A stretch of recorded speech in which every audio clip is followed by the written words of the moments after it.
Madam climate చాలా బాగుంది కదా చాలా బాగుంది. మేడం ఈ రోజు ట్విన్స్ వచ్చారు కదా, మీరు నార్మల్ డెలివరీ అని చెప్పారు మేడం. వాళ్ళకి నార్మల్ డెలివరీ అవుతారా మేడం ట్విన్స్? తప్పకుండా చేయొచ్చు.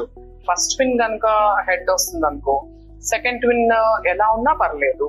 ఫస్ట్ ట్విన్ హెడ్ వస్తే మాత్రం తప్పకుండా నార్మల్ డెలివరీ చేయొచ్చు. అయితే దీనికి కొన్ని రిక్వజిట్స్ ఉన్నాయి. అంటే ఎట్లా అంటే బేబీ వెయిట్, తర్వాత ఇద్దరు ట్విన్స్ ఉంటారు కాబట్టి యూజువల్ గా వాళ్ళు 3 kgs కంటే తక్కువే ఉంటారు కాబట్టి చేసుకోవచ్చు. తర్వాత ఓమ్రీర్ బాగుందా లేదా, మదర్ హెల్త్ కండిషన్ అంతా బాగుందా, పెయిన్స్ బాగా వస్తున్నాయా, వీటిని బట్టి కూడా నార్మల్ డెలివరీ చేసుకోవచ్చు. మేడం ట్విన్స్ మరి కొంతమందికి ఏమో అమ్మాయి పుట్టొచ్చు, అబ్బాయి పుట్టొచ్చు, కొంతమందికి అబ్బాయి పుడతారు, కొంతమందికి అమ్మాయి పుడతారు. ఎందుకు అలా మేడం? అంటే ట్విన్స్ మోనోజైగోటిక్, డైజైగోటిక్ అని ఉంటాయి అన్నమాట. అంటే 2 eggs నుంచి వచ్చేవి. అయితే ఇద్దరు డిఫరెంట్ గా ఉంటారు. అమ్మాయి అవ్వచ్చు, అమ్మాయి అవ్వచ్చు, అబ్బాయి అవ్వచ్చు. కాకపోతే వాళ్ళకి చూడటానికి కూడా డిఫరెంట్ గా ఉంటారు. 2 eggs 2 sperms కదా. అదే మోనోజైగోటిక్ అయితే మాత్రం ఒక ఎగ్ ఒక స్పర్మ్ తర్వాత డివైడ్ అయిపోతారు అనమాట. అందుకే వాళ్ళు చాలా సమానంగా ఆల్మోస్ట్ చూడటానికి కూడా సేమ్ గా ఉంటారు. అండ్ వాళ్ళ జెండర్ కూడా సేమ్ ఉంటుంది. ట్విన్స్ అమ్మాయి పుడితే ఎంత బాగుంటుంది మేడం.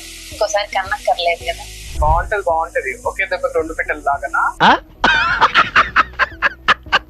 కాకపోతే ట్విన్స్ డెలివరీ చాలా కాంప్లికేటెడ్ అన్నమాట. అసలు మదర్ ప్రెగ్నెంట్ అయిన దగ్గర నుంచి వాళ్ళకి చాలా వాంతులు అవుతాయి.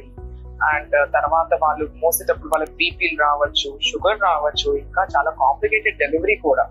సో ట్విన్స్ అనుకున్నంత గ్లామరస్ గా ఏముండదు. అసలు కనడం ఒక ఎత్తు అయితే పెంచడం ఇంకా గగనం.